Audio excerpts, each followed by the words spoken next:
All right, welcome everybody to the Catholic University of America's retirement tribute to Professor Jerry Muller.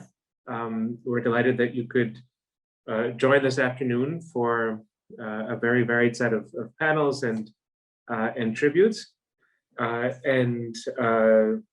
of begin by introducing myself. I'm Michael Kimmage, the chair of the History Department, and will be serving as kind of de facto master of ceremonies for the event this afternoon.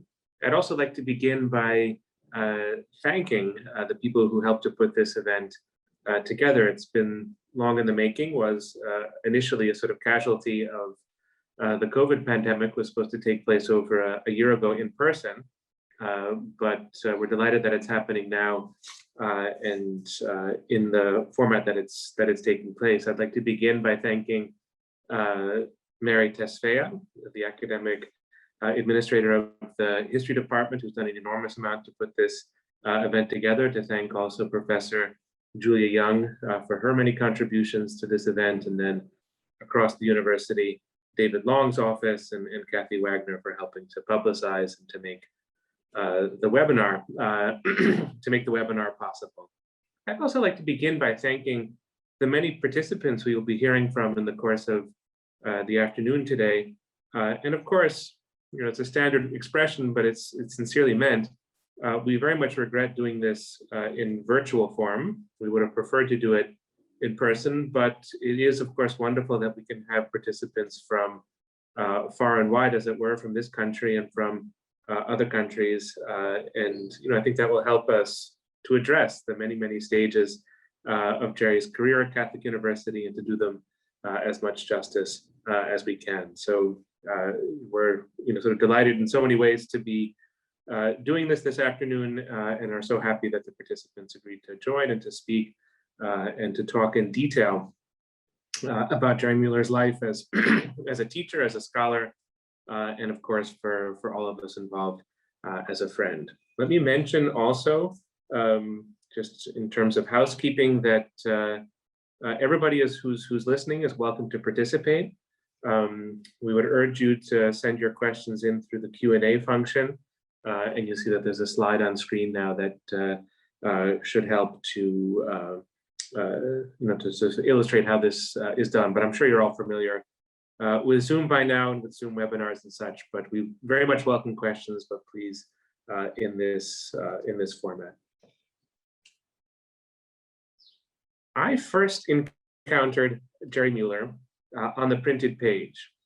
This was in the form of his 1997 book titled Conservatism, which I read as a graduate student and found it to be a wonderful book with a very beautifully written introduction.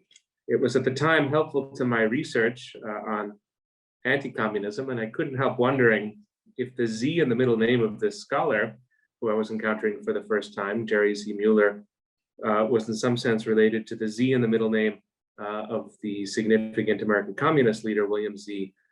Foster, two comrades of the middle initial, as it were. And I've never had the chance to ask Jerry if there is a sort of resemblance between these two Zs. That was my first encounter with Jerry Muller. My second encounter with Jerry Muller was on television, so to speak, and this was a TV show that I just happened to watch on C-SPAN Book TV. And I've been able to go back and date the time of this show. This was March 2003, and this was Jerry speaking at Yale University on his book, The Mind and the Market. And in that medium, the television medium, I was able to hear this wonderfully lively voice as Jerry moved through his lecture material, and could see that not just on the printed page, but in person, that this was a scholar of enormous energy, erudition, and enthusiasm. My third encounter with Jerry Muller was in person, not on television or the printed page, and this was some 9 months after he had spoken on C-SPAN at the Omni Shoreham Hotel here in Washington, D.C., during the American Historical Association conference. And this was for me to interview for a job at Catholic University. And what I recall from that is a man who was perfectly affable. He was like he was on TV, but he also asked some rather tough questions. And I was very glad at the time, as I've remained, to have been a reader of his 1997 book.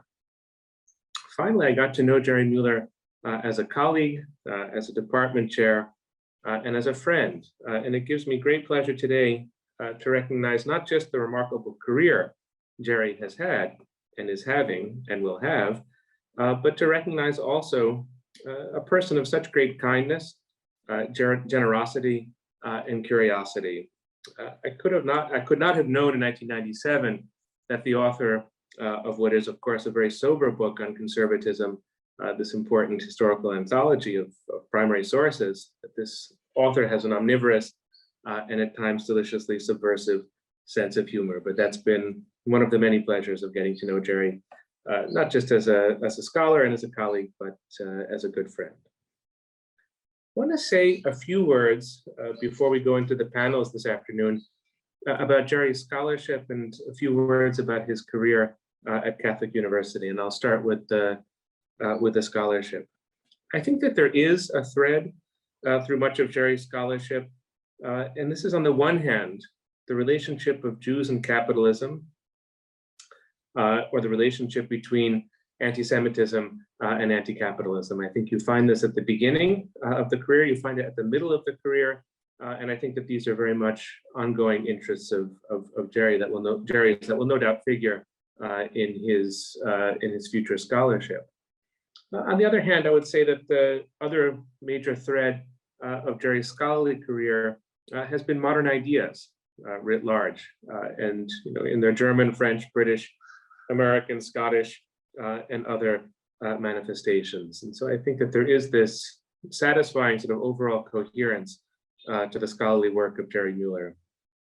Yet it's equally remarkable to notice the remarkable range of interest that describes Jerry's scholarship. And I'll mention here only a handful of the themes that thread themselves throughout his work. Conservatism, of course, religion, fascism, communism, liberalism, foreign policy, the sociology of knowledge, economics, the history of the family, nationalism, metrics. In mention of this word, metrics, it makes me want to add one further word to the list of themes that Jerry writes about, and this would be tyranny, a very old word in the conversation about politics, but one that Jerry so successfully re-envisioned in his 2018 blockbuster, now out in many different languages, The Tyranny of Metrics. More than anything, though, for me, the brilliance of Jerry's scholarship has stemmed from his willingness, perhaps even his desire, to be unfashionable. There were not many books about American conservatism in 1997 that I knew as a graduate student, and that's how I found my way to Jerry's book.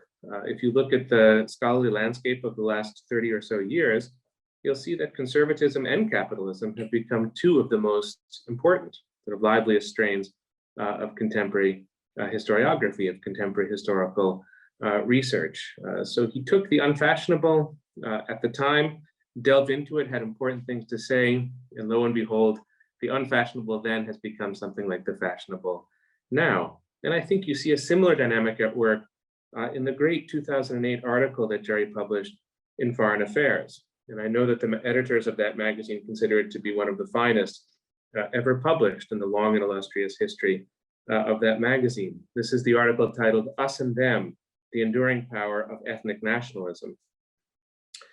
Let me reiterate the date of publication for this article. This is 2008.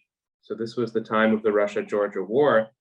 But for the most part, it was a time when nationalism was considered a spent force by most international affairs thinkers.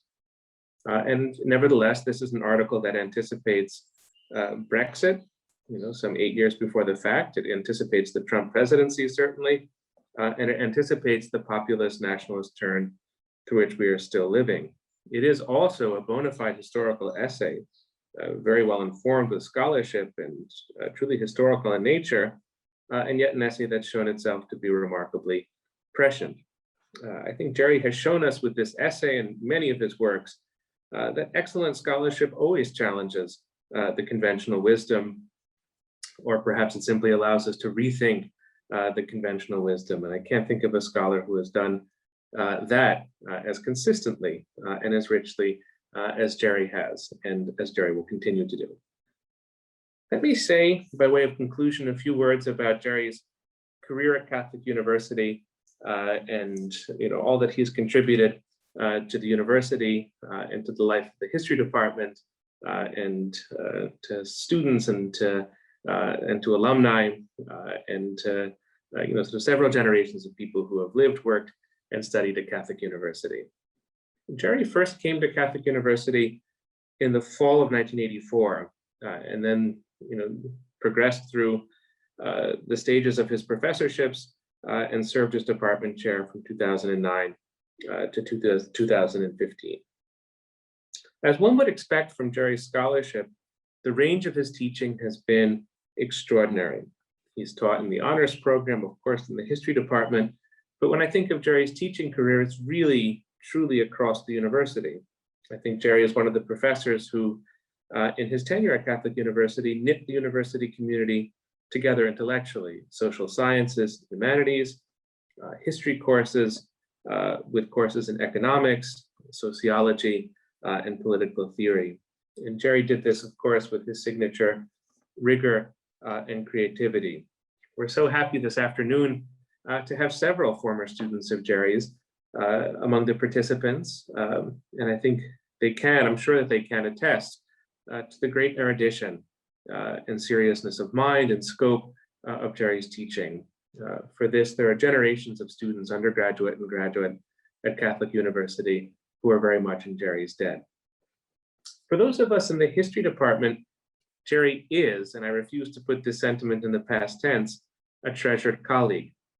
He's somebody who devoted great amounts of care and effort to the maintenance and the running of the department, which may not sound glamorous, but I think all the academics know that this is often what truly matters. Jerry is also somebody who devoted himself with great energy and enthusiasm and humor to the intellectual life of the department, to its conversations about books and ideas, and to its conversations about what a history department and what a university should be. We hope, in the spirit of historical analogy, that Jerry will be the Jimmy Carter or the John Quincy Adams of emeritus professors, which is to say, somebody for whom retirement is simply a new beginning and a chance to focus all of one's times on the project that matters most. Finally, there's Jerry's commitment to the university. Again, I recall with great fondness Jerry's talent for asking tough questions. Anybody who's been to an arts and science meeting with Jerry knows that he has this talent and he uses it to very good effect. I think also of Jerry's command of detail, his unembarrassed commitment to academic seriousness and excellence, and his consistent refusal to be indifferent. More philosophically, since this is the Catholic University of America we're talking about, Jerry did what he could as a member of the university community to ensure that reason and revelation did not overtake one another, that reason and revelation existed in a harmonious balance. Perhaps his more than 3 decades at this university schooled Jerry in the ancient relationship between reason and revelation. Perhaps it contributed to his capacious scholarship in teaching. If so, it would be compensation for the many gifts Jerry gave to this university and will no doubt continue to give in the years to come. I think we can really best express our gratitude for all of this, the scholarship, the teaching, and the contributions of a great colleague. I think we can best express our gratitude simply by starting the day's events and jumping right into it. So with that, I'd like to turn and to begin with our first panel.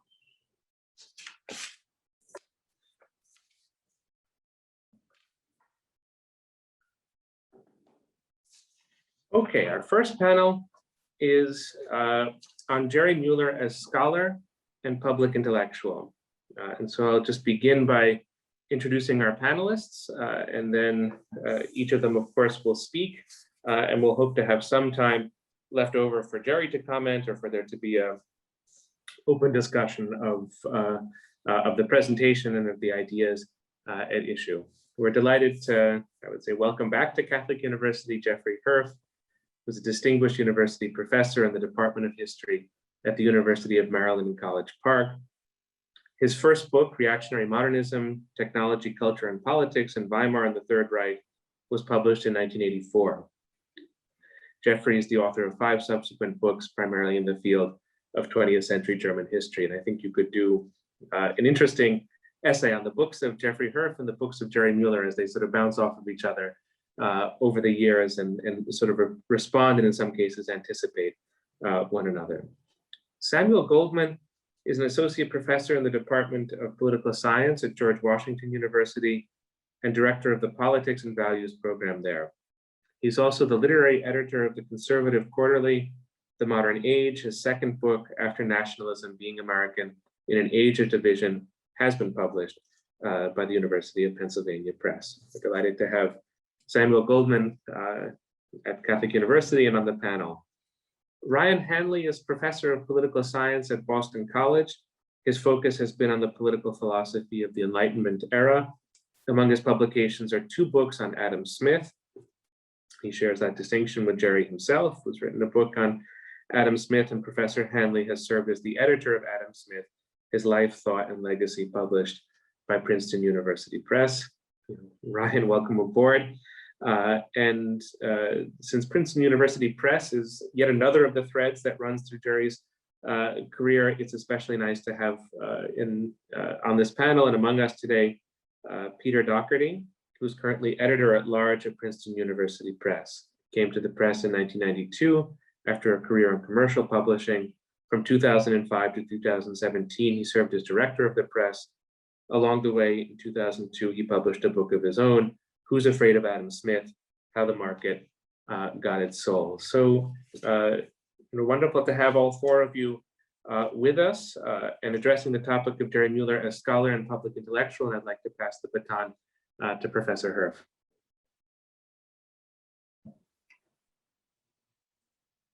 Well, it's a great pleasure to be able to participate in this wonderful event for my dear friend and fellow scholar.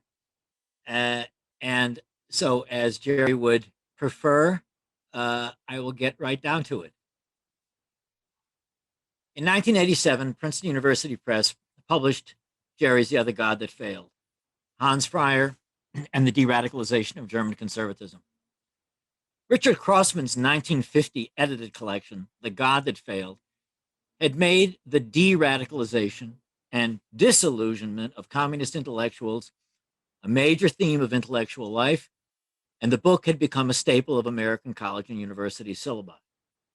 The Other God That Failed was the first scholarly work, certainly in English, to thematize the issue of the de-radicalization of Nazi intellectuals. By then, the works of Jerry's doctoral advisor, Fritz Stern, and my undergraduate professor, George Mossy, among others and historians in Germany, had established that, yes, there were talented philosophers, sociologists, historians, essayists, not to mention lawyers, doctors, civil servants, who became supporters of the Nazi regime. My own 1984 work, Reactionary Modernism, had added another chapter to this unhappy history of men, mostly men, of ideas, who the historian Fritz Ringer appropriately called the mandarins of German universities, people who supported the anti-democratic and anti-Semitic German political right. The Other God That Failed presents in rich detail the radicalization of the sociologist Hans Fryer during the years of the Weimar Republic and the first 2 or 3 years of the Nazi regime.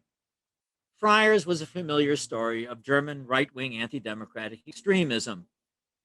Muller presents Fryer's attack on liberal democracy, his yearning for an authoritarian state, what Jerry called the totalitarian temptation, and his yearning for an integrated national community that would presumably overcome what he bemoaned as the fragmentation of modern society.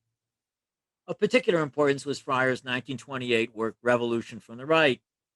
That work offered an academic gloss with appropriate references to various luminaries of German social theory to the attack by Weimar's anti-democratic right on democracy, liberal democracy. Muller examined Fryer's various lectures and essays that offered seemingly scholarly arguments for Nazi ideologies about race and the folk. But in reading the book again, I could not ascertain whether Fryer actually joined the Nazi Party. Be that as it may, his academic career did very well in 1933 and 34. He did just fine, as Jewish, liberal, and anti-Nazi colleagues were purged from the universities. Muller described Fryer as a scholar and in effect as a political operative. That wasn't the phrase he used, but I think it's appropriate. Jerry wrote, quote, above all, revolution from the right was an attempt on Fryer's part to broaden the existing support for the National Socialist movement. It was aimed at the German educated classes, the Bildungsbürgertum, for whom terms such as a new dialectical subject of history, restoration of meaning in a world of technology, or restoration of the primacy of the political in a materialist age would have some meaning and resonance. It was addressed to the youth movement, his peers in the professoriate and the government bureaucracies, writers and editorialists of journals and newspapers. This person of idea, Jerry argued, made a difference. Fryer's timing, Muller wrote, was fortuitous. Quote, in 1931, the Bildungsbürgertum to whom Fryer's book was addressed was deeply ambivalent about National Socialism, admiring the idealism and nationalism of its adherents, but repelled by the violence and vulgarity of the movement as a whole. It was into this delicate balance that Fryer threw his lot, by his interpretation of the Nazi electoral success as evidence of a revolution of the right that offered a tangible historical solution to problems that had lain at the center of German social thought for over a generation, unquote. In other words, Revolution von rechts, revolution from the right, was a focused political intervention in a fluid situation in which such an intervention made a difference. Fryer helped to make Nazism acceptable in polite company. The German term is salonfähig. In particular, I'm now quoting Jerry, among the most educated Germans, the professoriate. He fostered the politicization of his own University of Leipzig with the idea of a political semester in which classes would focus on understanding contemporary events. So the university would become, quote, the elite school of the state, unquote. He was elected to the dean of the faculty and then president of the German Sociological Society. In 1934, Professor Fryer delivered a lecture entitled Das Volk als werdende Ganzheit, the people, roughly, as an emerging totality. Quote, the folk can be ground down by class conflict, and we were in danger of this occurring. Today, this danger is recognized as such, and the new process of becoming a folk has begun. That's Fryer. Having read Fryer's works of those years, and Jerry Muller read all of Hans Fryer's works of those years, he wrote that such passages were characteristic of Fryer's lectures and speeches of 1933 to 34. They affirmed certain cornerstones of National Socialist ideology with a minimum of critical distance. They served to woo the assent of the governed to the rulers. Jerry Muller's account of Fryer's radicalization was a compelling examination of the intersection of text and context, academic prestige, and political radicalism. Yet I think that the most distinctive and enduring impact of The Other God That Failed was his examination of Fryer's de-radicalization, what Muller called the dynamics of disillusionment in the decade from 1935 to 1945. Drawing on the arguments of Leo Strauss in his classic Persecution and the Art of Writing, Muller argued that Fryer's reference to authors and events far from Nazi Germany, from Plato to Machiavelli, conveyed to his educated readers that something was amiss in the use of force and dictatorship.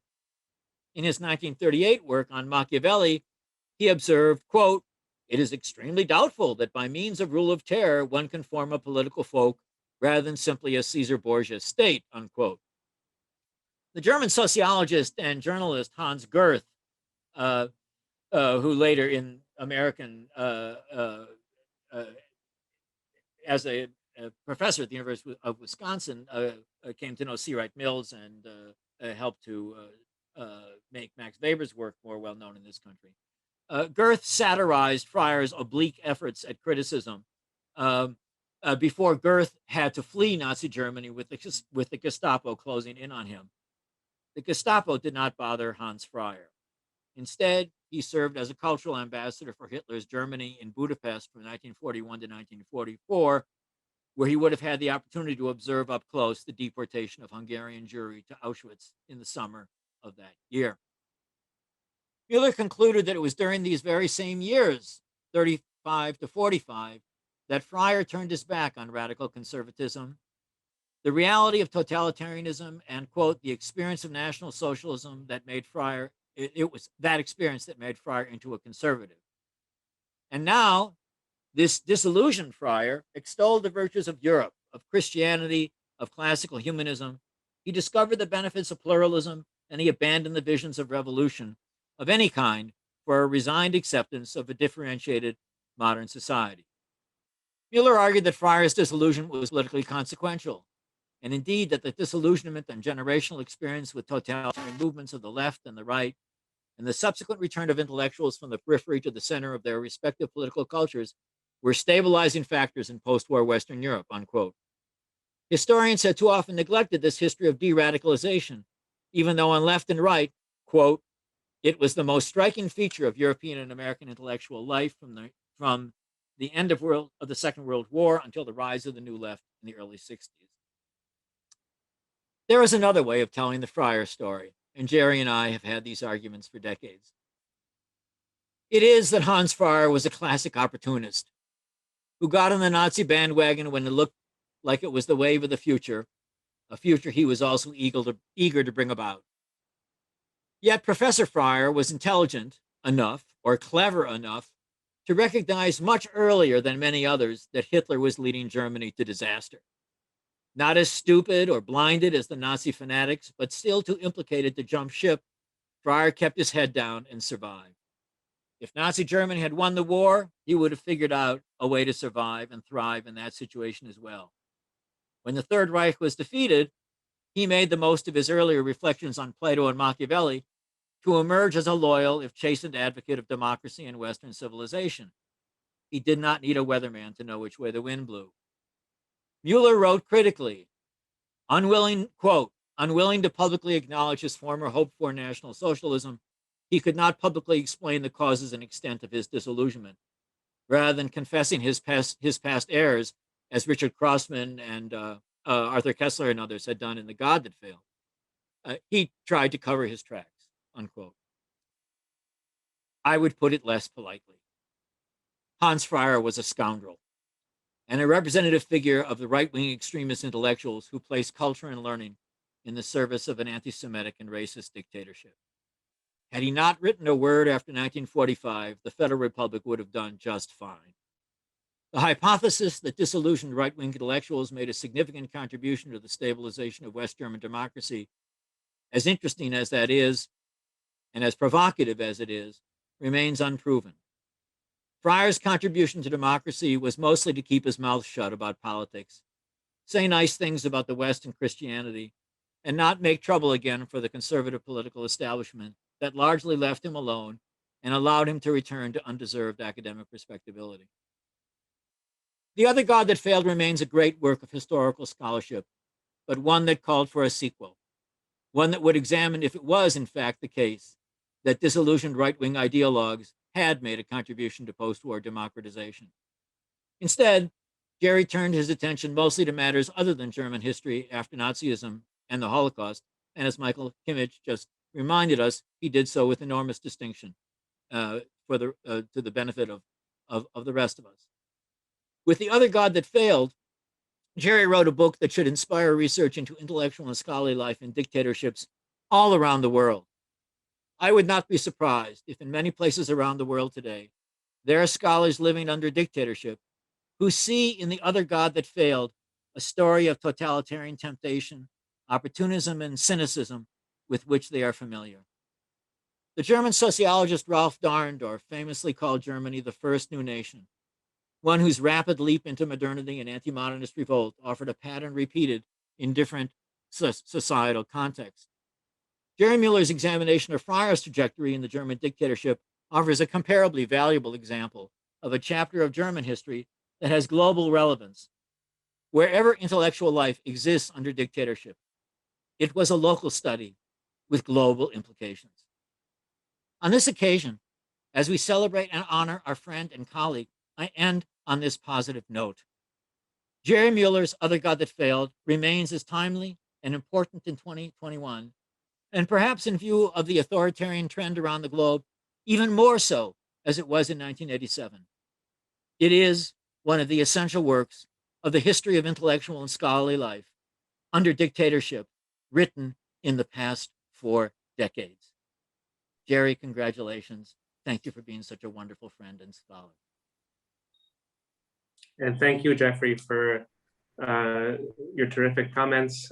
Let's pass the baton immediately to Professor Samuel Goldman of George Washington University.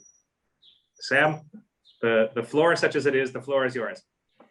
Thank you, Michael, for your introduction. And thank you also for your invitation to participate in this event. It is an honor to discuss Jerry's work on conservatism because he is really among the very few scholars who combine such wide knowledge of the subject with dispassionate scrutiny.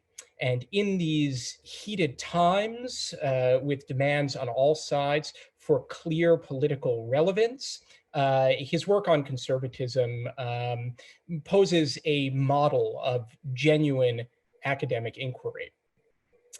Jerry's work on conservatism also poses a challenge to me, since it happens that I agree with many of his arguments, which is an unusual experience for me, as some others who are presenting today or perhaps in the audience know.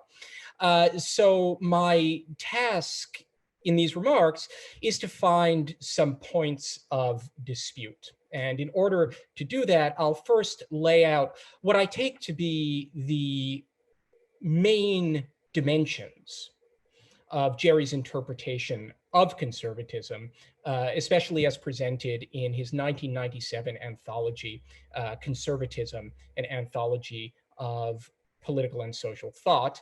And then I'll pose a series of questions about those arguments.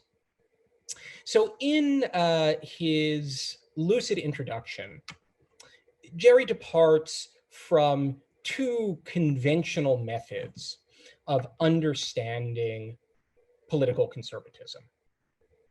The first describes conservatism as a temperament or disposition.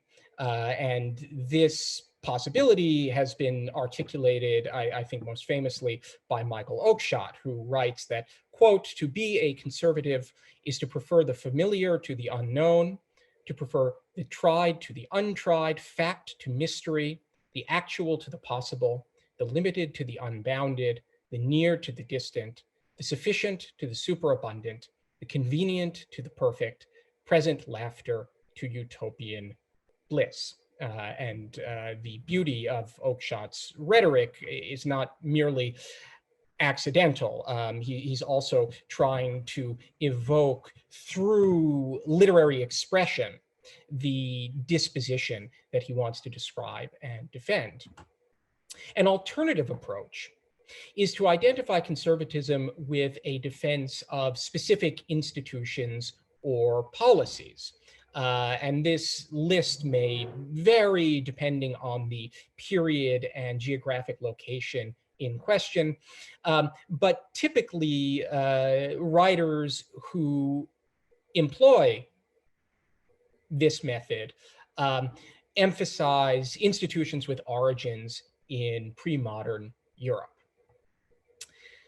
But neither of these approaches, Jerry argues, is satisfactory.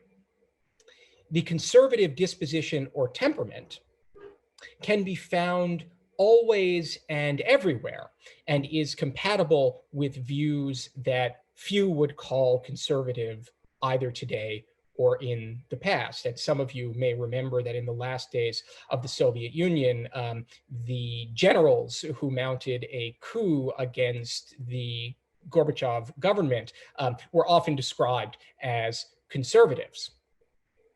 On the other hand, a checklist of policies or institutions is simply too limited because the institutions that conservatives have defended vary quite widely by period and location, and they may even be changing before our very eyes today as part of the revival of populism and nationalism that Professor Herf mentioned.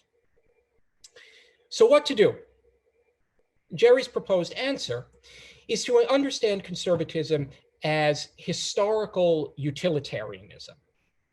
In other words, he suggests, conservatism is about protecting existing institutions that have been shown to work by long-term experience, whether or not they meet theoretical standards of legitimacy or justice.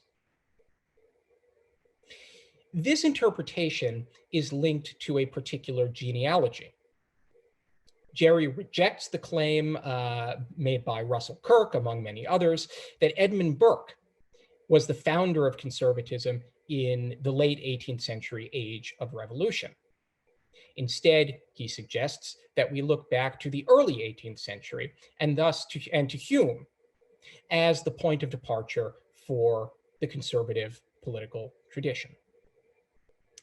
This shift to the early 18th century and to Hume is important because it places conservatism within the Enlightenment and suggests that conservative thought is a possibility within modernity rather than an option against modernity or an atavistic survival from a previous age. Jerry's genealogy suggests some further distinctions that also characterize his account and separate it from those suggested by other scholars. First, he juxtaposes conservatism and orthodoxy, specifically religious orthodoxy. As the prominence of Hume suggests, skepticism is central to Jerry's account of conservatism. Conservatives, as he agree about the utility of religion, but they do not necessarily accept its doctrinal truth, and under certain conditions may even be wary of religious enthusiasm as a socially and politically destabilizing influence. That was certainly the case with Hume. Second, Jerry distinguishes conservatism from reaction. And later, again, as Professor Herf has already mentioned, from radical conservatism, as it became known in Germany and throughout Europe in the middle of the 20th century. Conservatism, on this view, seeks to preserve or uphold what actually exists. Reaction seeks to return to the past, often a past of a more or less imagined or romanticized character. And finally, radical conservatism seeks to create new institutions to fulfill the gaps created by the acids of modernity, but rejects the possibility of a literal return to what existed before. Now, as I mentioned, I am broadly sympathetic to these arguments, but in the spirit of critical appreciation, which is the best kind of appreciation, I do want to advance some objections. First, I am not convinced by this genealogy. It is a good and necessary conservative insight that everything human has precedence. And Hume clearly is among the precursors to conservatism. And yet I can't escape the conclusion that something happens in the wake of 1789 that galvanizes pre-existing intellectual, political, and religious currents and allows them to be synthesized as something that we recognize as conservatism. Burke, again, was not the first conservative, but he does seem to be decisive for articulating conservatism as a coherent intellectual and political option. And I think he was recognized for this service by readers around the world, some of whom contributed to Jerry's volume, including Friedrich Gentz in Germany, John Quincy Adams in the United States, who translated Ghent's work comparing the French and American Revolution, and eventually figures like Wordsworth and Coleridge in England, who had originally sympathized with the French Revolution, but ultimately turned against it. That is not to say that Burke exhausts conservative possibilities at the point of origin.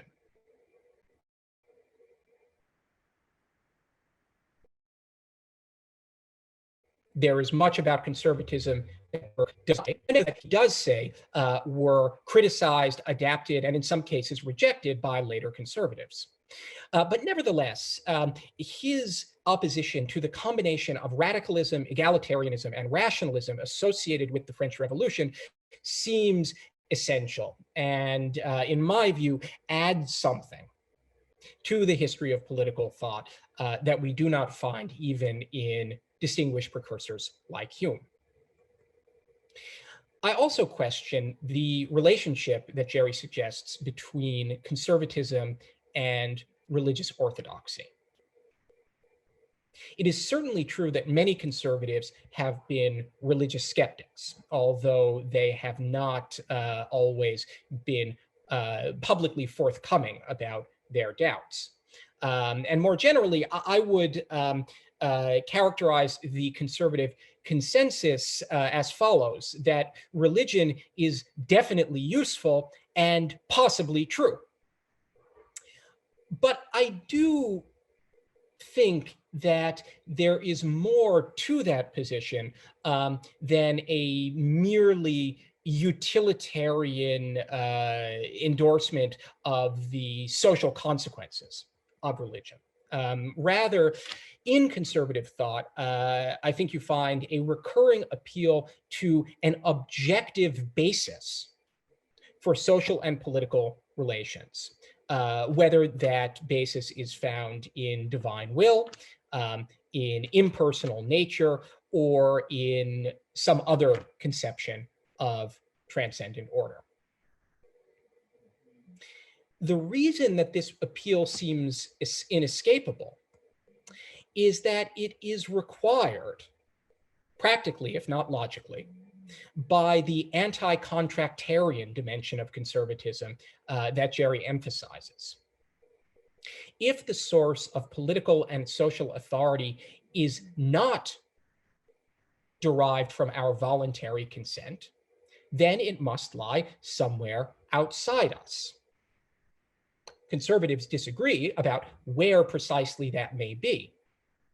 But the appeal beyond human will or sheer historical contingency seems unavoidable, and I think characterizes much, if not absolutely, all of the high points of the conservative intellectual tradition. This is particularly true because conservatives are committed to the defense of hierarchy, not merely institutions, as Jerry suggests. The principle to be defended is not simply organizations or associations that humans establish to fulfill their own purposes, but graded forms of order in which some human beings wield power and influence over others. If nothing else, the French Revolution stood for the demand that all such forms of inequality be justified. And it is because conservatives have needed answers that go beyond historical contingency that I think the appeal to transcendent order cannot be avoided. Finally, I question Jerry's distinction between conservatism, reaction, and radical conservatism. This is not because I think that the distinction is incorrect as a matter of principle, but rather because I suspect that it has more to do with mood, temperament, and political context than it does with theoretical disagreement. There are, of course, figures who fit into just one of those categories. But most of the leading conservatives I can think of, including Burke himself, could be described as any one of the above at different times, and sometimes at the same time. And one of the things that paradoxically made Burke so successful as a progenitor of conservatism is that he is not altogether consistent, not only among different works, but even within the same works. And those inclined to conservatism, as Jerry describes it, to reaction or to radical conservatism, can find ample support for any of these possibilities in Burke's work.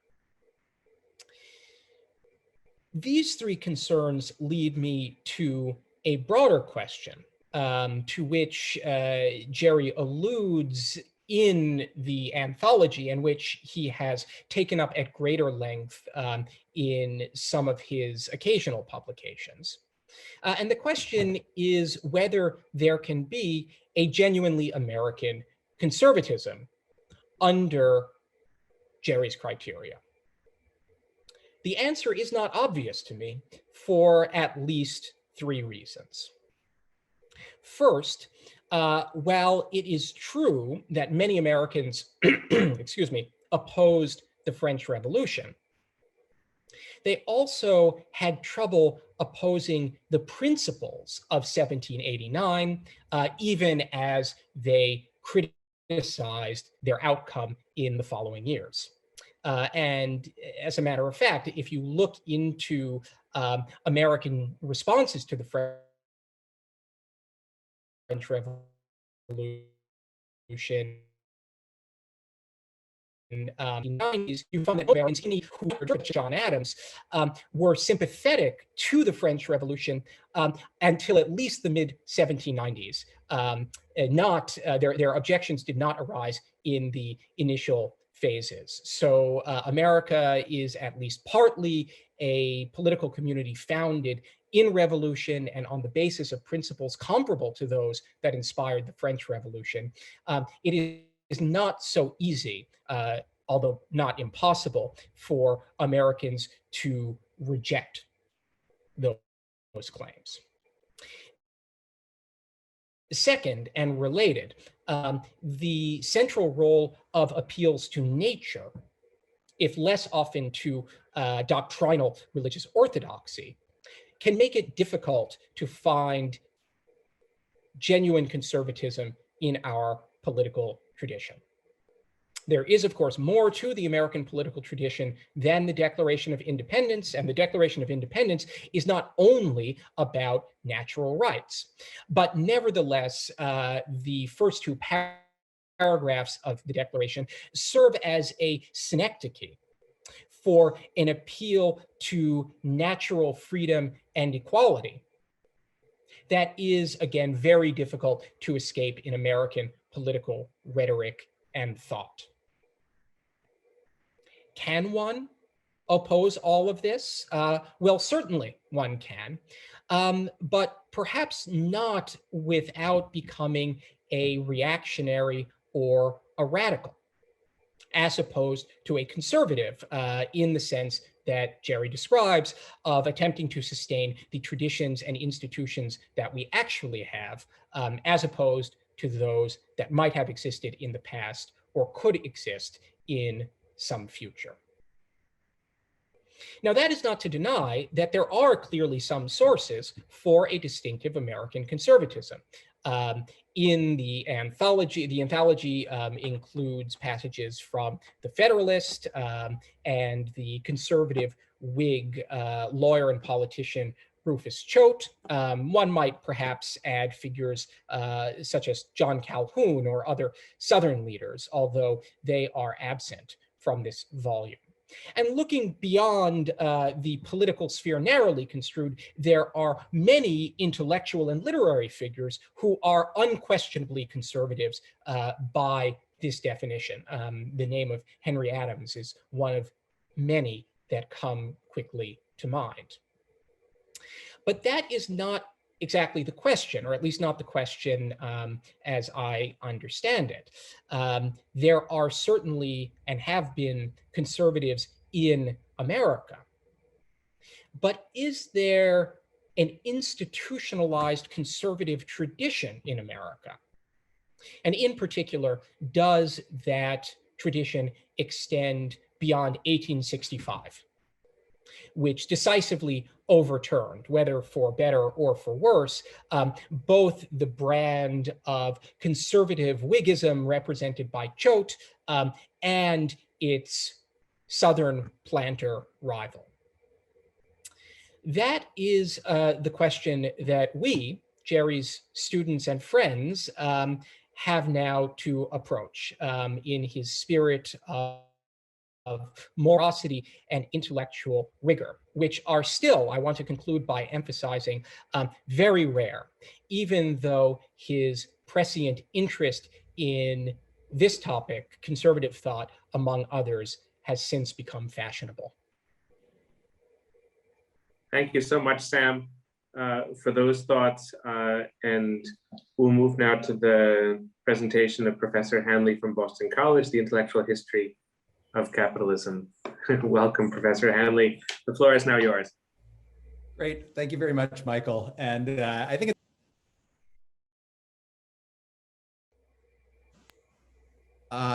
you'd think that I've mastered Zoom by this point in time in the semester. I apologize for starting there slightly muted. But I will only then repeat that, like my predecessors on this panel, Professors Herf and Goldman, I am terribly grateful for this wonderful opportunity. It's a tremendous honor and tremendous pleasure to be part of this wonderful tribute here to a scholar that we all admire so much. My duty at this tribute, as Michael just mentioned, is to speak to Jerry's contributions with regard to the intellectual history of capitalism. It's a daunting task, and my heart clenched when I first read what my brief on this panel was to be.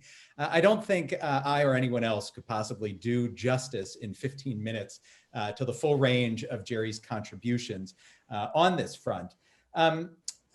These contributions simply are, by nature, both deep and wide.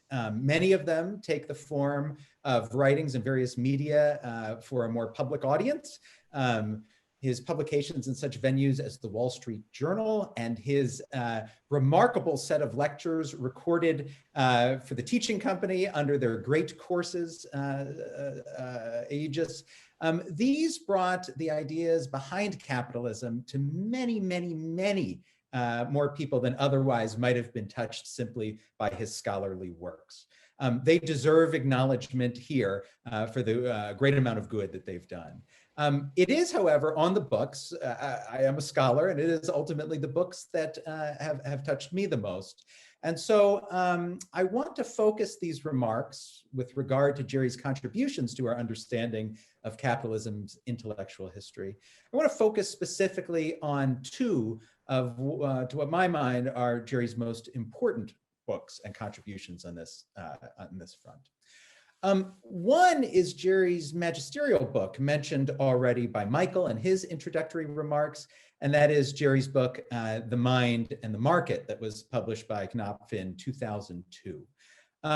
In this, it really is remarkably and rightly described as a tour de force.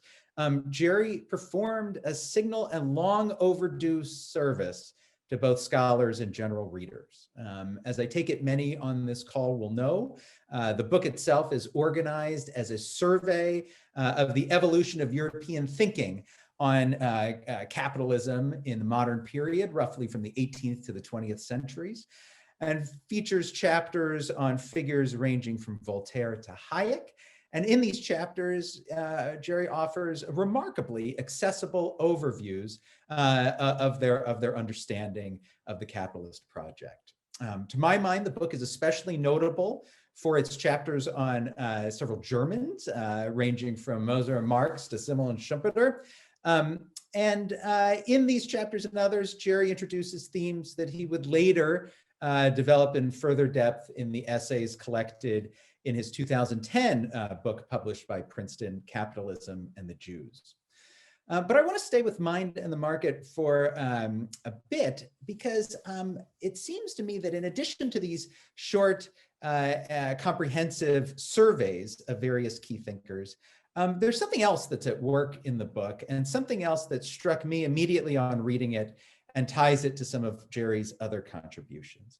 But that is, its signal contribution lies not simply in its exposition of discrete figures, but what Jerry manages to do in this book, and indeed in many of his books, is to combine the intellectual historian's deep appreciation of context with the philosopher's understanding of complex ideas, with the contemporary social scientist's understanding of the ways in which ideas come to be translated into practical policies with real-world political effects. And this synthesis, to my mind at least, is one of Jerry's signature contributions as a scholar of capitalism. And it's a synthesis, I think, that's abundantly evident, not just in The Mind and the Market, but also in another book. And I have to say it's on this book that I especially want to focus in my brief remarks. His simply tremendous book that bears the full title, Adam Smith in His Time and Ours, Designing the Decent Society. Now, I should say at the outset that Jerry's Adam Smith book is so remarkable that I'm not the only one that will be addressing it today on this panel. Peter Dougherty has also been kind enough to share his remarks with me ahead of this event, so I have a sense of his themes.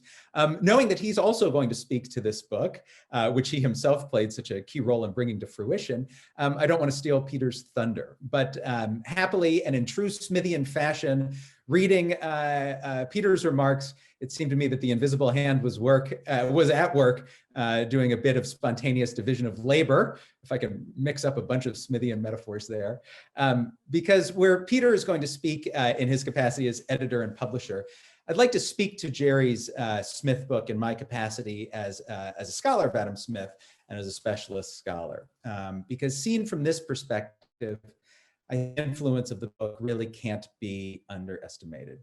I'm sorry, overestimated. To show this, let me paint a picture in your minds, if I can, about of how Smith was seen in the early 90s when the book emerged. Because I think at that time, it's fair to say, the dominant image of Smith in both the popular and the scholarly imagination was very different from where it stands today. Knowing that I'm speaking to an audience in DC, perhaps the clearest image of how Smith was received throughout the 1980s might be in the form of those Adam Smith neckties that so prominently graced GOP staffers on the Hill and administrators within the Reagan White House. The Adam Smith of the 1980s was a patron saint of deregulated markets and small government, the apostle of the untrammeled pursuit of self-interest. He was a figurehead for conservative politics in many ways, and there was, I think it's fair to say, relatively little interest in Smith's thought beyond certain academics, mostly with ties to the University of Chicago. There certainly was not extended interest in Smith among philosophers and political scientists, and indeed even intellectual historians were only beginning to discover Smith in the wake of some of the work being done by Istvan Hunt in Cambridge. In any case, things changed dramatically in the early 1990s. And I think it's fair to say that this is due in large part to Jerry's own influence, because Jerry's book had the signal contribution of showing both the political and the academic world how little we knew of this figure that had become so familiar to us. And perhaps most importantly, Jerry helped to show us how much remains still there was to discover of Smith's social vision.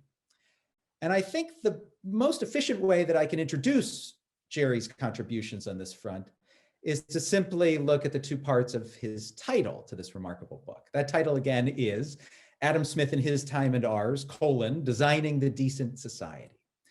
The first part of this title, I think, underscores one of the virtues I already wanted to call attention to with regard to the mind and the market.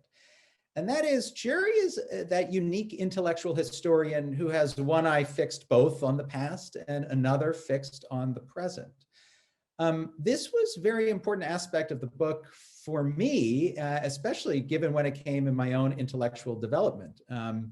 Within a year of the book's publication, I had graduated with an undergraduate degree from Penn in intellectual history and was heading off to Cambridge in the UK to continue my studies of intellectual history in graduate school.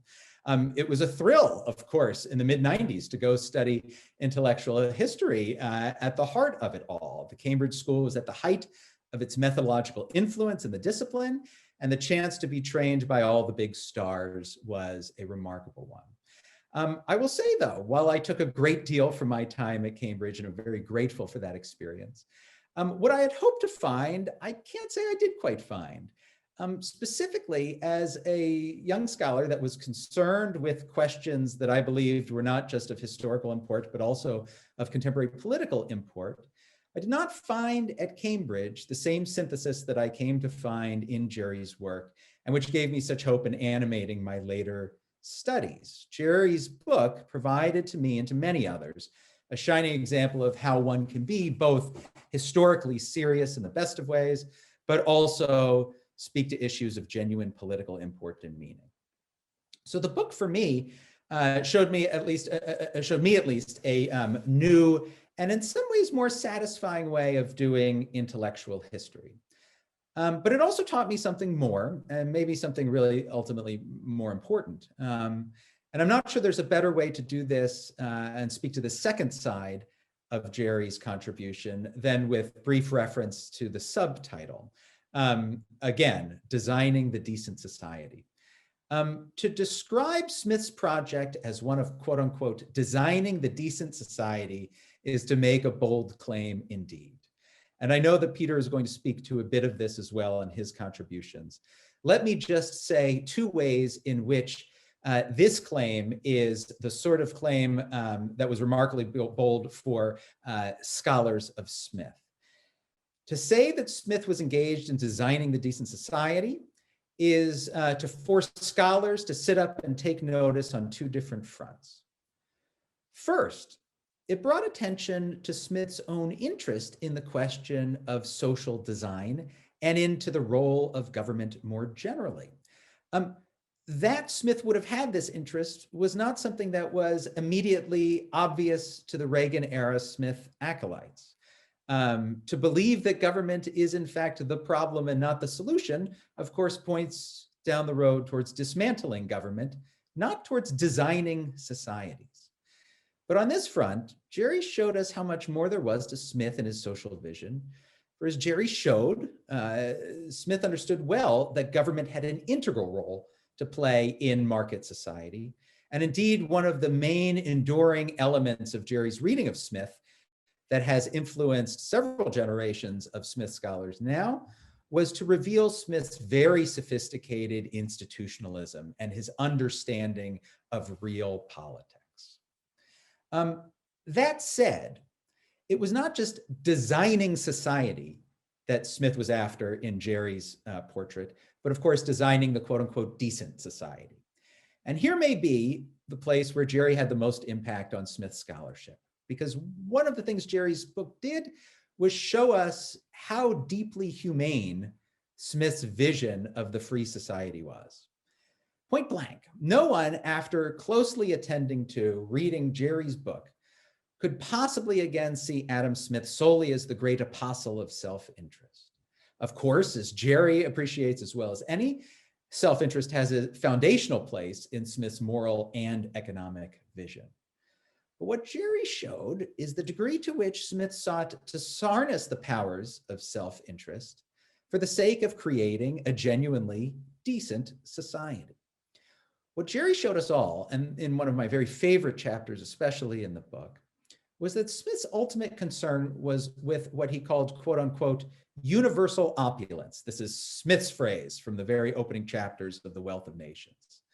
That is, as Jerry reminds us in pointing to this phrase, it's not the wealth of the few that Smith was most concerned to advocate for in becoming a champion of commercial society, but rather an opulence that benefited especially the least and the lowest in society. And Jerry Smith then is ultimately a Smith who believed in and worked for decency and dignity. When Jerry published this interpretation in the early 90s, not only was it not mainstream then, but as a testament to its influence, it came to become mainstream in the years that follow. That is, 3 decades later, Jerry's once revolutionary view is now in fact the accepted view. Now that may have implications given what revisionist scholars, what the next generation may do with this. But in the course of several short decades, and especially through the work of the generation of Smith scholars that have been influenced by Jerry, and of course that I consider myself one of, it's shaped our vision to remarkable degrees and continues to shape our vision as we continue to do our work on Smith. I myself have continually come back to Jerry's book in my research over the years. I continue to recommend it. I've recommended it many times over to my graduate students. It's the first book that shows up in my short list of suggested readings that I appended to my Penguin Classics edition of Adam Smith's Theory of Moral Sentiments. And I was delighted again to be able to place it front and center in my suggestions for further reading in my most recent Smith book published by Princeton last year. All of those opportunities gave me an opportunity in print to pay tribute to Jerry's remarkable book that more than stands the test of time over 3 decades. But having done that in print, let me just add in closing these final words of tremendous personal thanks that I'd like to convey through the medium of Zoom here. I guess I can't quite say in person. Jerry, you made it possible for me to think many of the thoughts that I've had about Smith. You've also made it possible for me to publish many of the thoughts that I've had about Smith. And remembering that Adam Smith himself calls gratitude one of our quote unquote most sacred duties, I hope you can accept not just my thanks for all you've done for me personally, but also the gratitude of friends and scholars of Adam Smith everywhere for all you've done to honor and perpetuate and build our knowledge of his legacy and his vision of human decency. So with that, Jerry, may I say thank you. Well, and thank you so much, Ryan, for the wonderful presentation and for revealing that the invisible hand of this panel seems to be none other than Adam Smith's, and perhaps that will manifest itself once again in the next presentation. This is 3 decades of thinking about capitalism with Jerry Muller from Peter Dougherty. So, Peter, the microphone is now yours. I'd like to thank Michael Kimmage for the opportunity to honor Jerry Muller this afternoon. Michael gave me the theme 30 years of thinking about capitalism with Jerry Muller for organizing my presentation. That's appropriate, but I could think of others, such as 30 years of lunching at the Tabard Inn with Jerry Muller, or 30 years of talking about publishing with Jerry Muller, or perhaps 30 years of lunching at the Tabard Inn while talking about publishing and thinking about capitalism with Jerry Muller. Whatever the title, I have a favorite subtitle: Jerry Z. Muller, the Accidental Advisor. In my long career as a book editor, I've read more than my share of acknowledgement sections in which the author thanks his or her teachers and students, spouses and children, colleagues and critics. If editors were to finish their careers with an acknowledgement section, most of us would thank our advisors, those academics who edit our series, suggest authors for certain books, and help to shape the direction of our lists. In this regard, I have been especially lucky. In my first job as a college as an editor of college sociology books, my advisory editor was Robert K. Merton, which was a little like having Louis XIV as an advisor. A few years later, when I became economics editor at McGraw-Hill, my unofficial advisor was Paul Samuelson, which was a little like having God as an advisor. In my long career at Princeton University Press, I was especially fortunate to have had former Princeton president William Bowen advised me on higher education books, and Joel Mokyr edit our economic history series, and the latter two being a bit less celestial in style than the former. But the best advisor I ever had is one whose advice I never formally sought, Professor Jerry Z. Muller. I met Jerry in 1989 while working at the Free Press on Jeffrey Herf's excellent Euromissiles book, War by Other Means.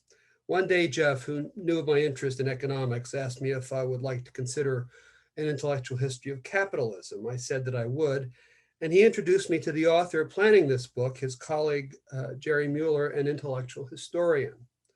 I signed Jerry's book, The Mind and the Market, which he would eventually publish with Knopf after I left the Free Press, but not before publishing his brief book, Adam Smith and His Time and Ours, Designing the Decent Society, which came out shortly after I moved to Princeton, and which I republished as a paperback in Princeton. Meanwhile, at Princeton, I worked with Jerry on several more of his books, including Conservatism, an anthology of social and political thought from David Hume to the present, Capitalism and the Jews, and a book that I titled, and he very kindly dedicated to me, The Tyranny of Metrics. But it was his Adam Smith book, one that I had the privilege of publishing not once but twice, that had such an outsized influence on me as an editor and publisher, and that also formed the foundation of our working relationship and friendship 30 years about thinking about capitalism, and more than a few pleasant lunches at the Tabard Inn. Until working on Jerry's Adam Smith book, I, like most academic book editors, simply tried to pick the best authors and books, much like picking the best stocks to invest in, without thinking of the overall statement my list made. With my main interest in economics, that meant finding books by economists, scholars who traded mainly on rationality, incentives, and numbers, and economic sociologists whom I had met in my Merton days, scholars who wrote about the culture of economics through norms, customs, and narratives. Each group ignored the other as if they were describing different realities. While deploying this stock picker's editorial approach kept me busy and employed, it was intellectually unsatisfying and at times downright frustrating because I felt that I was contributing to a disciplinary dialogue of the deaf. All that changed when I met Jerry and began learning how he thought about social science through the intellectual prism of Adam Smith, a moral philosopher who wrote about how to improve the production of pins, among other things. What I learned from Smith through Jerry began in the subtitle of his Adam Smith book, Designing the Decent Society. As Jerry taught me, Adam Smith started by imagining what constituted a decent society and worked backwards to build an intellectual toolkit to guide thinkers and leaders in designing that very society, the origins of modern social science being the contents of the toolkit. As Jerry underscores in his book, Smith incorporated both economic and cultural insights in a creative balance that defined the institutions that form the basis of such a society. Smith's writing on prices, trade, and markets explained how enlightened economics enlarged the wealth of nations at a time when most people lived in abject poverty, while his ideas on family, religion, education, politics, and law demonstrated how these countervailing institutions complemented wealth-generating markets to produce not only a more prosperous, but a civilized society. As Jerry emphasizes throughout his book, central to Smith's social science was the idea of unanticipated consequences, best captured in Smith's Protean insights that the public good was best served by the pursuit of private interest, that economic growth was better enhanced through trade than industrial protection, and that productivity was strengthened through a division rather than a concentration of labor. Smith applied his counterintuitive insights across economics and other institutions, thereby laying a coherent foundation for the best social science practice today. This way of seeing the different and dueling disciplines of economics and sociology as two sides of Adam Smith opened up an exciting editorial vista for me and enabled me to think more coherently about my publishing. So focused was I on this new, more strategic approach that I published an article on Smithian ideals and the new growth theory in economics in the American Sociologist. Later, an editor at Wiley, Miles Thompson, read the article and approached me to write a book on how economists were newly embracing their Smithian roots through novel initiatives such as behavioral, organizational, and identity economics. I did, and John Wiley published Who's Afraid of Adam Smith in 2002. But Jerry's influence found its greatest impact on me in my day job.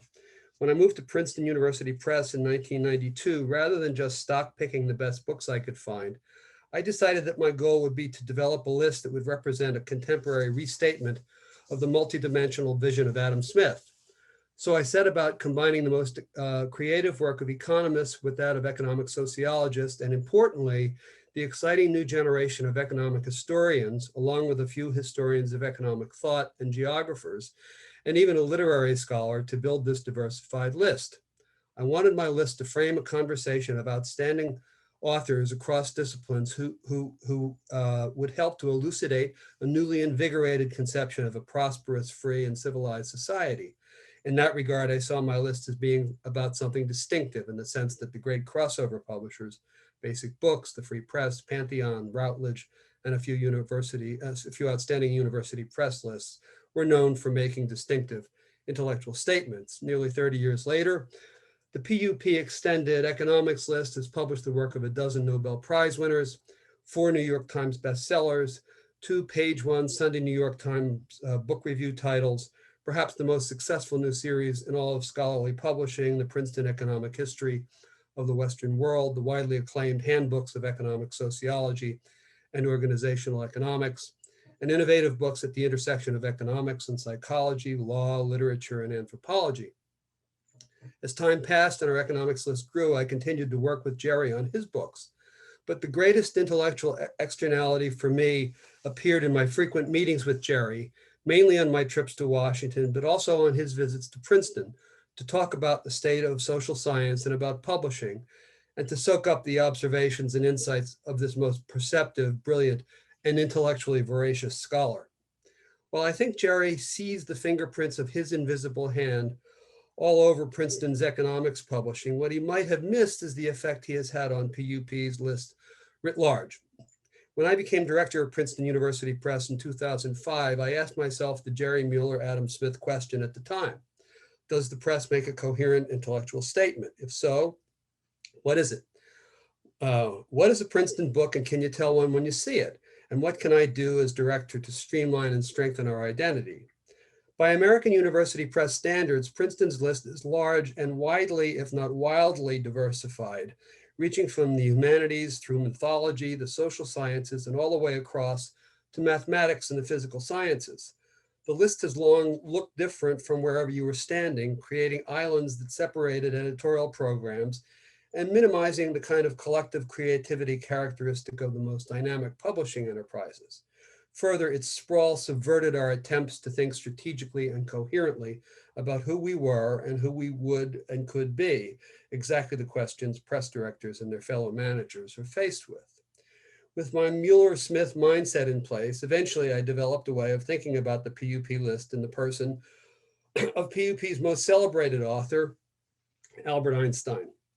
PUP had published Einstein as far back as 1923 with his book, The Meaning of Relativity, and since the late 70s has been engaged in the publication of the projected 30-volume collected papers of Albert Einstein.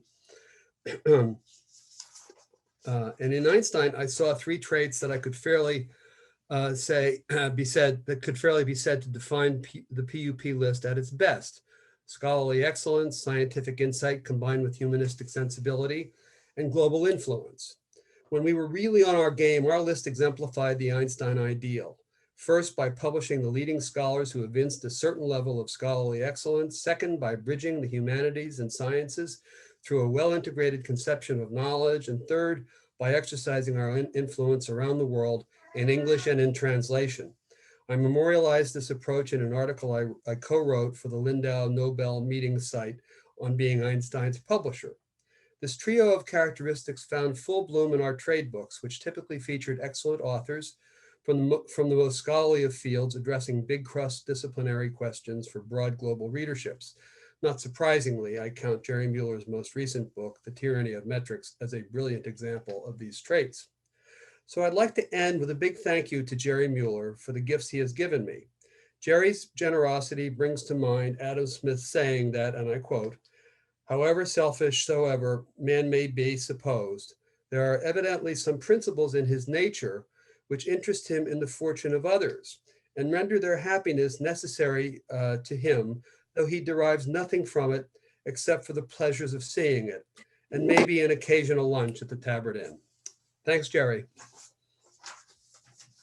And thank you so much, Peter, for this 4th presentation, and for, as with all of the presentations, offering so much by way of personal recollection and also intellectual reflection about Jerry's books. And in many, many scholarly contributions. I think I'd like to turn at this point to the man of the hour, to Jerry himself and to see if he has any thoughts that he'd like to offer about these 4 presentations, or perhaps questions. And we do have one question in the Q&A box, which I'll be very happy to turn to in a moment. We have 23 minutes of time, and I have no doubt we have a lot to talk about. So Jerry, let me sort of ask you to jump in at this point. Thank you, Michael, and thank you to all the participants so far. I'll touch just briefly on what each of them has said. I think Michael put his finger on something in his introduction that I don't know I would have. I don't know it's a characterization I would have come up with, but I think it's very apt. And that is, I think my work has been unfashionable in that I've tried to pay attention to what I thought were important and overlooked issues, not necessarily those that were thought to be important in the particular discipline I was working in at the time. I think that's very true. Perhaps like the premature anti-fascists or premature anti-communists, I was a premature appreciator of conservatism and nationalism and capitalism as historical forces. But if so, I think that's all to the good. Jeff Herf, we've discussed the issue of motivation and the radicalization and de-radicalization of intellectuals many times over the years, and the question of the sincerity of their de-radicalization actually interests me less than what they actually said and did and the influence that they had. I'm not one for drawing historical analogies. Indeed, one of my favorite dicta is from our colleague James Sheehan, that the role of the historian in discussions of public policy is to refute misplaced analogies. But when I think about the reaction of intellectuals like Hans Freyer to the National Socialist moment in 1931 to 1933, I couldn't help but thinking that there was some similarity to intellectuals who jumped on the Trump bandwagon, and as in 1933, they wanted to show that this movement really represented what they had really thought, as opposed to what the head of the movement professed. And then again, I've been reminded of this kind of intellectual reaction more recently when I see the wave of wokeness moving through many universities and other cultural institutions, and the degree to which people at the top feel compelled to give in to more ideologically radical and intolerant younger members of their institutions. Be that as it may, I think that there's something that Ryan said that applies very much to the other God that failed as well, and that is, as Ryan said, an interest in my books in combining the intellectual contexts of ideas with a discussion of the ideas themselves, and then with their institutional effects.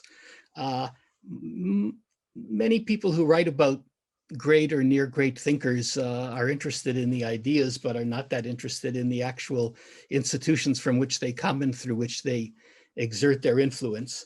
And I've tried to keep an eye on that question. I should also say, and here I'm partly at odds with Jeff Herf, most of the people I've written about who came from a variety of political perspectives, from Hans Freyer to Herbert Marcuse and Friedrich Hayek and so on, were a lot smarter than me. And so one of the questions I often ask it's also true of the book I've just finished on Jakob Taubes.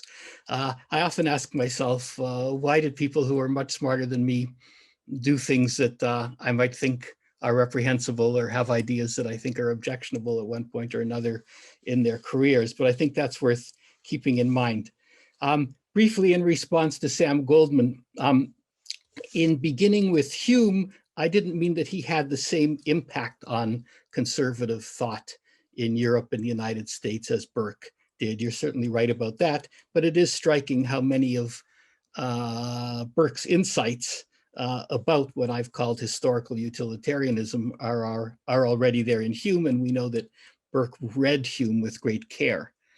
On the question of religious orthodoxy and conservatism and the distinctive American conservatism, I should mention it's characteristic of my anthology on conservatism that I wanted to get out of a provincial or particularistic or national-oriented discussion of the topic and precisely examine how it looked from a variety of national perspectives over a very long period of time.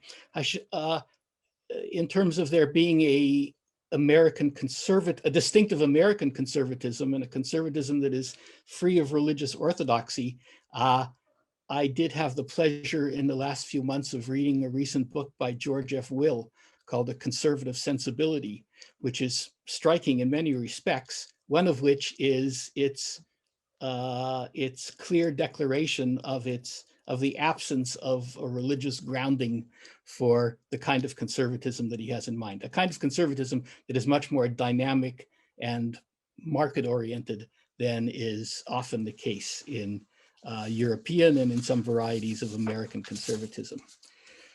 Ryan Hanley, thank you very much for your characterization of my, I think, very acute characterization of my project in general of how to do intellectual history and of my book on Adam Smith. One of the things that your talk and Peter's had in common was the fact that when one reads Adam Smith free of subsequent, not just ideological, but disciplinary lenses, one sees somebody who was a master philosopher, psychologist, sociologist, and economist. And it's that transdisciplinary nature of Adam Smith that was one of the things that I tried to draw attention to. I could be misremembering this, but I think that the person who came up with the subtitle of the Adam Smith book, namely Designing the Decent Society, was not Jerry Muller, it was Peter J. Dougherty. Just as he later came up with the title of The Tyranny of Metrics as well.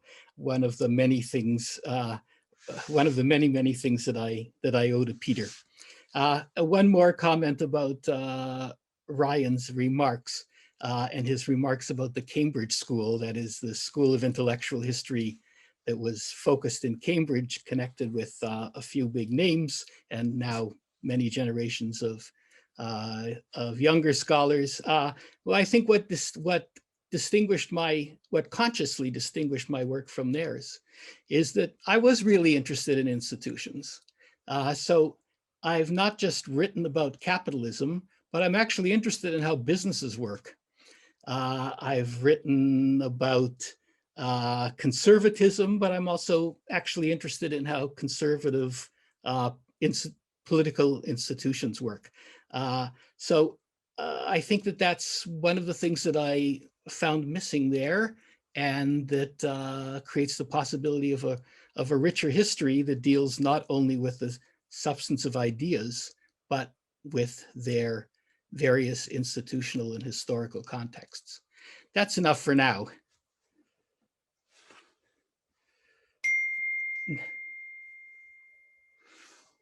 Michael, I can't hear you. So sorry, yeah. I would ask everybody who's on the panel, if you don't mind turning your cameras on so that we sort of bring things to a conclusion together. But I will read a question that came through in the Q&A box. And I think also the panelists, if you have questions for Jerry or vice versa, you should by all means feel free to ask them. So the question comes, Jerry, from Elise Wirtschafter, and is about conservative thought and Enlightenment modernity. Whether designing a decent society is, in your understanding, a part of the Enlightenment, which would be consistent with Charles Taylor human flourishing as part of the Enlightenment? And in addition, is there a connection to cameralism and or the pursuit of good governance, with a sort of footnote to the question about Russia, which potentially illustrates some of the links and sites highlighted by you, Jerry, and identified here. Jerry, have you thought about the Russian dimensions? So those are the questions that have come through. Jerry, we'll turn the floor back to you, and then we'll see where our panelists want to jump in. So Elise Wirtschafter is a distinguished and much published historian of Russia, who I've known since I think we took a course together in our freshman year at Brandeis. And then we went to Columbia together, and we've been in sporadic contact ever since. But what I know about Russia is so pitifully meager that there are extreme limits to what I want to say about it. But I do think certainly Smith's project of designing a decent society was very much part of the Enlightenment. But to turn back to the discussion of conservatism, one of the claims of my conservatism book was that there are types of conservatism that are themselves an outgrowth of the Enlightenment, not just in the sense of Hume, but in the sense of Burke and many subsequent thinkers, that they adopted as their standard, as their criterion, the promotion of human happiness. And that was not just an Enlightenment notion, it was the key Enlightenment notion, and it was the one from which Burke implicitly claimed to be writing, as did in some ways, as did, for example, Justus Moser, who I also discuss in the book. So I think the connection between certainly Smith is a central figure in the Enlightenment. It's hard to remember now, but back when I started reading about the Enlightenment, if one read Ernst Cassirer, it was all about German thinkers and a little bit of Rousseau, and everything ended with Kant. And if one read Peter Gay, the focus was very much on French figures. Since then, not just because of me, and certainly not primarily because of me, we've come to appreciate how central the Scottish Enlightenment was, not only in terms of its substantive contribution, but its influence on those other Enlightenments as well. Elise has done some writing on the influence of Enlightenment ideas, or echoes of Enlightenment ideas, in 18th century Russian religious thinkers. And those who are interested in that topic ought to look at her book on that. Wonderful. So, I'll just open the floor to everybody, really. It does occur to me, in terms of the themes of the panel, that you have fascism, conservatism, and capitalism. There are certainly schools of historical inquiry that would very tightly connect these three concepts. I'm not sure if anybody, Jerry included, would like to sort of jump in and reflect not just on these three themes as discrete themes, but as potentially interconnected themes. Jeffrey, of course. I'd like to disagree with the comment that Jerry made. Wait, can't hear you, Jeffrey. You should be able to hear me now. It's too soft. Is that better? Yeah. That's better. All right. I want to take issue with the comment that Jerry made, in which he said that people like Hans Fryer were, and Marcuse perhaps also, were smarter than you. And I think that's quite wrong. Not because you're so brilliant, though you are, but that The Other God That Failed is one of a number of books that demonstrated that some of the most credentialed, smartest people in the world became Nazis and communists. And that was pretty stupid. And The Other God That Failed and a number of other works of intellectual history changed the view that there is a connection between accomplishment in various academic disciplines and political good judgment. And in that sense, Edmund Burke, perhaps, and even Tocqueville, even more, had made that point much earlier. That people who had great prestige in one area of endeavor seemed to think that they also knew how the economy should be run or what the foreign policy should be or that kind of thing. And that is a major theme of modern intellectual history, the dethroning of the political prestige of intellectuals and the challenge to what Stefan Collini called the prestige transfer. I think that was the phrase he used. That accomplishment in one area should assume that you know what you're doing in another. So I would push back that, of course, Lukács was a brilliant philosopher. People tell me Heidegger was as well. I don't believe it. And Freier could throw around terms of social theory and Gemeinschaft and Gesellschaft, but their political judgment uniformly was miserable. And perhaps the term stupid is not completely inappropriate. So that is I think a significant development in intellectual history, and you have contributed to it, whether you admit it or not, with your fine book. So no, I agree, Jeff. The history of bad judgment by intellectuals is indeed an important and somewhat overlooked theme, not least by intellectuals themselves. And I was very much trying to contribute to it. And it comes up in my Taubes book, forthcoming Taubes book as well. There's Yes. a profound concept that applies to these people, which you will understand. That is, they are Meshuggah. Perhaps the insight, Jeff, goes beyond Tocqueville and Burke all the way back to Erasmus, if not in some ways to antiquity as well, about folly and the kinds of intellectual folly that sort of can get indulged even by very brilliant people. Sam, Ryan, Peter, any comment that you'd like to jump in with now, or question perhaps for Jerry as we sort of near the end of the panel?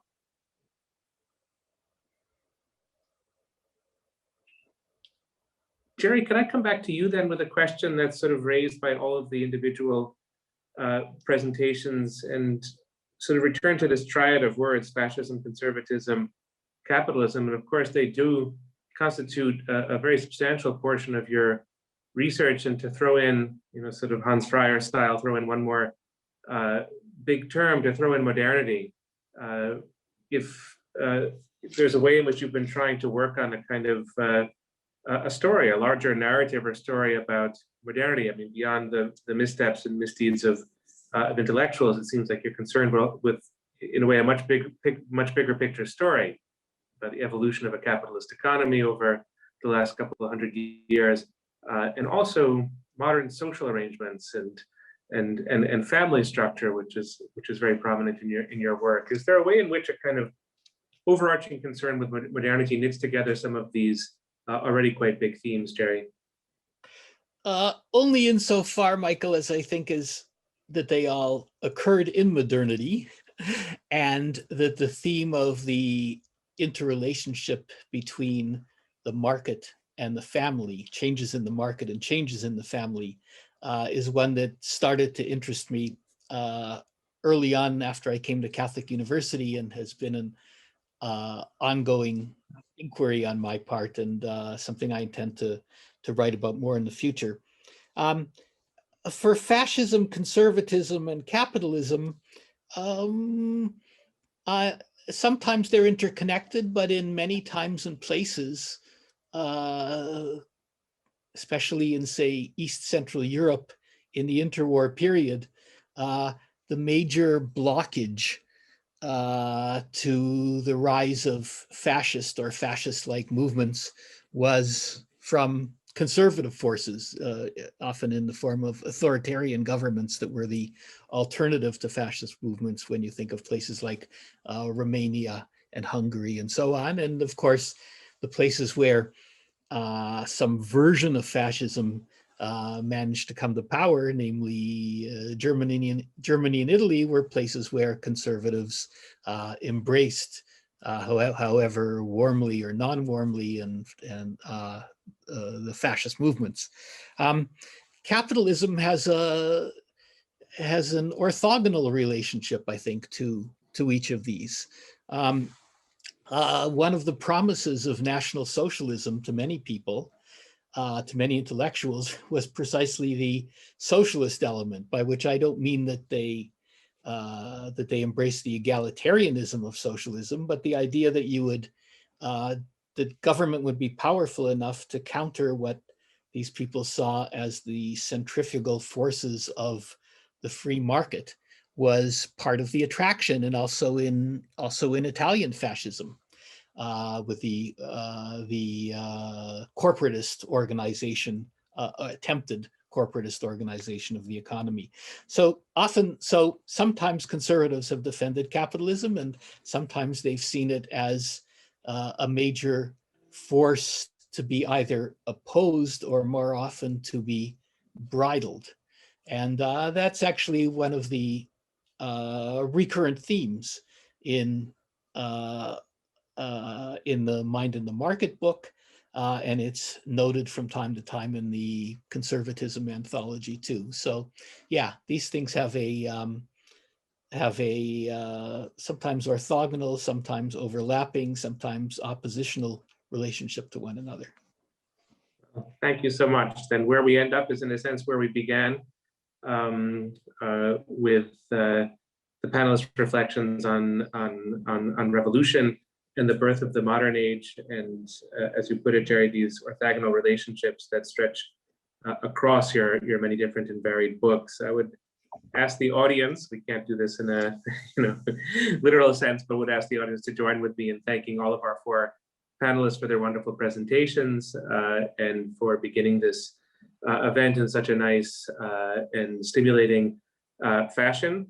So, sort of great applause to the panelists. It's 2:44, which is exactly where we should be in terms of time. There's going to be a 15-minute break in which you'll see, sort of an image on the screen, and we'll begin very promptly at 3 p.m. Let me just outline the panel so that you know what's coming. If you don't have a program in front of you, this will be our second panel. Jerry Muller as student and colleague, and we'll have presentations from Steve Ashheim of Hebrew University, Gerald Eisenberg of Washington University, and Steve Whitfield of Brandeis University. So thank you once again, panelists from our first panel, and we'll look forward to reconvening in 15 minutes for the beginning of the second panel.